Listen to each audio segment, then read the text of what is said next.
Maka kalau begitu bagaimana periwayatannya? Dilihat siapa yang meriwayatkan sebelum berubah atau siapa yang meriwayatkan dari murid-muridnya.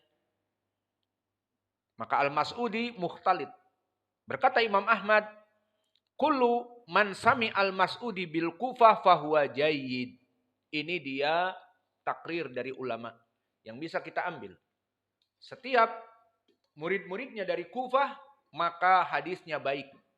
Seperti siapa? Waqi' Ibnul Jarrah, Abu Nuaim Fadl Ibnu Dukain. Dua imam ini mendengar di Kufah. Amma Yazid wa Harun, amma Yazid Ibnu Harun wa Hajjaj, maka Yazid Ibnu Harun dan Hajjaj, wa man sami'a minhu bi Baghdad wa huwa fil ikhtilat. Maka periwayatan Yazid Ibnu Harun dan Hajjaj tidak diterima karena meriwayatkan setelah rusak hafalannya. Wa man sami'a minhu bi Baghdad wa huwa fi ikhtilat. Ila man sami'u bil Kufah. Maka di sini kita mengetahui dari murid-muridnya seperti Waqi' dinaskan tadi. Dan juga Abu Nuaim Fadl Ibnu Dukain dan orang-orang Kufah, maka mendengar dari dia riwayat yang benar. Lalu lihat sekarang Al-Mas'udi di sini. Dia madarul hadis. Diriwayatkan oleh Imam Ibnu Khuzaimah dari Abi Daud atau Yalisi dari Al-Mas'udi. Kemudian diriwayatkan oleh Imam Ibnul Mubarak dari Ibnul Mubarak dari Al-Mas'udi. Kemudian diriwayatkan juga di dalam matan ini dari Syababah Ibnu Sawar dari Al-Mas'udi. Maka kita lihat keadaan mereka. Adapun Syababah Ibnu Sawar, maka dia asalnya dari Irak namun tinggal di Makkah. Berarti dia meriwayatkan dari ahli Makkah. Maka ahli Makkah tidak termasuk ahli Kufah. Tidak ditautsik sebagai hadisnya yang sahih. Selesai dari Syababah dan juga dia dhaif. Kita buang sudah. Tinggal Ibnul Mubarak yang mana dia imam. Meriwayatkan dari Al-Mas'udi. Sahih apa tidak? Ibnul Mubarak dia Khurasan dari negeri Roy. Seperti Nisbah Ar-Razi kepada Abu Hatim dan Abu Zur'ah dari Roy, Khurasan. Di mana Khurasan? Di Iran. Maka bukan dari Kufah. Maka hadisnya pun bisa jadi dhaif. Dan juga yang ketiga tadi diriwayatkan oleh Imam Ibnu Khuzaimah dari Abu Daud atau Yalisi dari Al-Mas'udi. Dan Abu Daud atau Yalisi dari mana dia? Dia meninggal di Basrah. Maka ahlul Basrah bukan ahlul Kufah. Maka wallahu a'lam ketiga-tiganya di sini bukan dari ahlul Kufah, maka bisa jadi hadisnya mukhtalid. Maka sanadnya dhaif. Selain itu juga yang dhahir dari itu adalah fihi inqita'. Di mana di sanad disebutkan dari Abu Ubaidah Abdullah ibni Mas'ud dari bapaknya Abdullah ibni Mas'ud. Di sini dinamakan mursal al-khafi. Maknanya mursal yang tersembunyi. Terputusnya sanad yang tersembunyi. Kenapa? Karena Abu Ubaidah anaknya Abdullah ibnu Mas'ud. Seperti kebanyakan anak, dia belajar dengan bapaknya. Iya apa tidak? Seperti antum semua anak-anakku belajar di majelis. Misalnya si Ali udah gede juga, belajar di majelis. Namun, ada anak yang mungkin di Amerika, dari pernah dulu menikah misalnya, punya anak. Maka dia tinggal di Amerika terus. Sampai bapaknya meriwayatkan hadis di Dharmasraya, dia di Amerika. Tidak mendengar. Nah seperti itu kasusnya Abdullah ibnu Mas'ud. Abu Ubaidah, dia tinggal di Irak. Maka tidak mendengar dari Abdullah ibnu Mas'ud. Dari hadis satupun. Maka meskipun dia anaknya, tetapi tidak mendengar dari bapaknya. Maka telah datang nas dari para ulama, seperti dari Abu Hatim, bahwa periwayatan dari bapaknya mursal, tidak mendengar dari bapaknya. Kok bisa ya? Iya, seperti tadi kasusnya. Dia mempunyai anak di luar negeri dan tidak pernah mendengar periwayatan dari bapaknya. Maka dari sini sanadnya terputus. Maka hadis ini dhaif, yang jelas riwayat Abu Ubaidah kepada bapaknya tidak mendengar seperti nas Abu Hatim.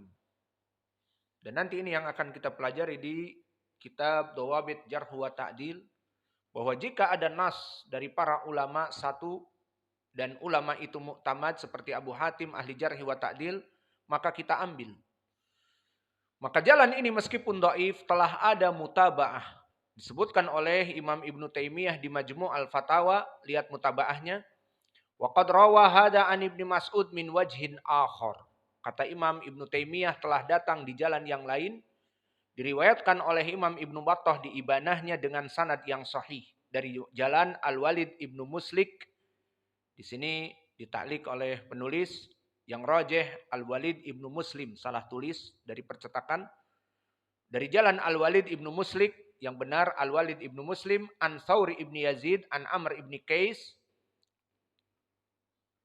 ila Abdillah Ibnu Mas'ud, qala innallaha yabruzu li ahlil jannah fi kulli yaumil jum'ah fi kathibin min kafur abyad. Di sini datang jalan yang lain, tidak melewati Abu Ubaidah tetapi dari Amr Ibnu Qais, dari Abdillah Ibnu Mas'ud. Warawa Ibnu Mas'ud min wajhi thalith, dan diriwayatkan Ibnu Mas'ud dari jalan yang ketiga. Dari jalan yang diriwayatkan oleh Sa'id fi sunanihi, maknanya Sa'id Ibnu Mansur di sunannya.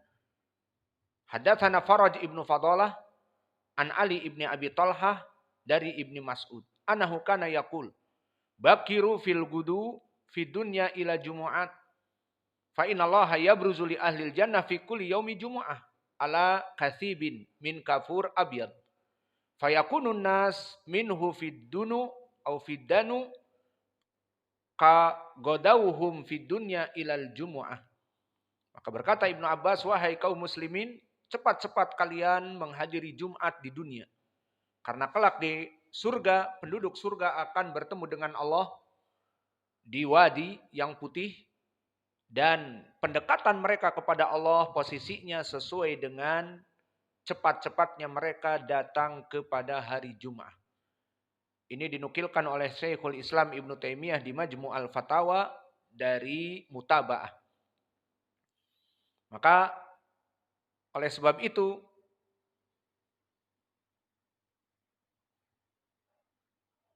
sanad yang disebutkan oleh Imam Ibnu Taimiyah bisa menjadi mutaba'ah. Meskipun tadi ada jalan dari Faraj Ibnu Fadalah, maka Faraj Ibnu Fadalah rawi yang dhaif. Kemudian setelah kita mengetahui dari 3 jalan dari Ibnu Mas'ud tadi, selesai dari Ibnu Abbas. Kalau Ibnu Abbas telah kita lewati, maka hadis Ibnu Mas'ud yang kita bicarakan yang dhaif dikarenakan periwayatan Abu Ubaidah dari bapaknya yang dhaif, maka telah datang dari 2 jalan disebutkan Syekhul Islam di Majmu' al-Fatawa. Maka bagaimana dengan khobar Syekhul Islam, kita ambil. Karena asal dari Syekhul Islam Ibnu Taimiyah rawi yang kita katakan rajul yang bisa dibawa pendalilannya amanah. Dan yang kedua, jika kita rujuk kepada kitab yang ada di kitab Al-Ajuri, jika kita tidak mendapatkannya, maka perlu diketahui, kitab-kitab para ulama banyak yang mafqud, tidak sampai kepada kita. Terutama setelah masuknya Tatar ke Irak. Dikarenakan orang-orang Syiah membuka jalan untuk mereka membantai kaum muslimin, dan yang lebih pilu lagi, selain membantai kaum muslimin dan memperkosa perempuan-perempuannya, juga masuk kepada maktabah yang besar, yang pada saat itu pusat dari peradaban Islam di Irak. Maka dengan penuh hasad, iri dan dengki, semua catatan para ulama yang ada dilempar ke sungai Efrat. Sampai disebutkan sungai Efrat yang tadinya berwarna air menjadi hitam karena tinta dari kitab para ulama. Maka disebutkan oleh para ulama banyak dari buku-buku yang tidak sampai. Dan dulu waktu kami di Damaj, kita ditugaskan untuk mentahqiq kitab Muhalla. Maka Ibnu Hazm imam ahli sunnah. Dan pada zaman itu belum masuk Tatar. Maka banyak di dalam kitab Ibnu Hazm mengazu kepada kitab yang kita tidak mendapatkannya. Maka kadang-kadang kita menghukumi zahir dari kitab Al-Muhalla tersebut. Karena tidak ada. Misalnya disebutkan di kitab demikian dan demikian. Maka kita rujuk kitab itu tidak ada. Menandakan di zaman Imam Ibnu Hazm ada kitab itu tidak sampai kepada kita. Paham sekarang?